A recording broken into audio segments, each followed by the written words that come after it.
Bloodthirsty, brain-eating zombies are a mainstay in cinema and TV history. Half dead, half alive, infectious hybrids, destroying and spreading destruction with each bite. But, thankfully, such creatures are the stuff of nightmares, and we can live happily knowing zombies are not real. Or can we? Evolution and natural selection has created some of the most beautiful creatures known to man, exquisite masterpieces of natural design, enviable by the greatest artists of all time. But with beauty comes grotesque creatures unimaginable to even the sickest minds. Truth is always stranger than fiction, and nature is always more barbaric than fantasy. These real-life zombies in the natural world lay the blueprint for the hybridization of future human zombies. Firstly, zombie ants do exist in the real world. A fungi known as Ophiocordyceps, of which there are over 200 species infect ants. They target ants and other insects using spores. The parasitic fungus will then take over the ant's mind to completely control its behaviours. The North American carpenter ant is especially susceptible to infection. The fungus takes hold of the ant for the purpose of propagation.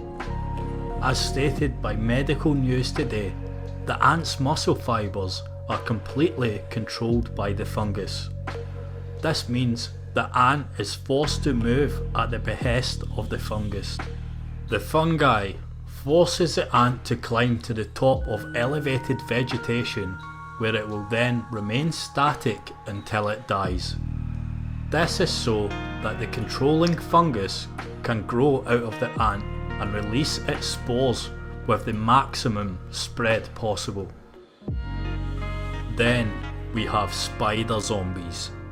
Spiders, possibly the creepiest insect there is, with just their impression and movement being enough to inspire fear and disgust, got worse. The Ecuadorian Amazon is the home of the chilling discovery. The equally fear-inspiring wasp has created the spider-wasp zombie hybrid in the region. A newly discovered Zytopa wasp is able to infect a species of spider named A. Eximius spiders. The normally social insect is forced to become isolated from the group and go into a remote location to spin a webbed cocoon. This is done when the wasp lays eggs in the abdomen of the spider, making the spider host to its larva. The larva will then begin to eat the spider from the inside out, taking control of its bodily movements in the process. This is when the zombified wasp will be forced to move away from the hive and create this webbed home for the wasp. When the building is complete, the larva devours the spider. Horsehair worms are another monstrous creature that tickle the horrors of the mind. The parasitic worm invades the bodies of insects, biding their time until they can completely control the host body. Also known as the Gordian worm, the parasite survive in water and use every manner of insect to make its way there. There are 350 or so species of the worm, and horrifyingly, it controls its insect into killing itself. The parasite will drive it to the edge of water and force it to dive into it. Then, when it reaches the water, it will escape via holes it has drilled into the exoskeleton. The parasite will again start the process by laying larvae at the bottom of the water, which is eaten by the larvae of flying insects such as mosquitoes. The parasite is now inside the insect, laying in wait for its next and final victim. An insect such as a cricket will kill it and eat the flying insect, ingesting the parasite in tow, thus completing the circle of life through death. Perhaps most alarming to human beings is Toxoplasma gondii. This parasite has to find its way into the lovable house cat to survive. The parasite is found in pre-infected cats' litter. Cats, a semi-free, semi-domestic animal, freely defecate both indoors and outdoors.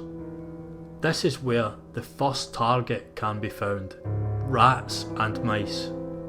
Rats and mice scurry along the floor and surfaces in similar terrain to cats. However, when exposed to this parasite, they will become infected.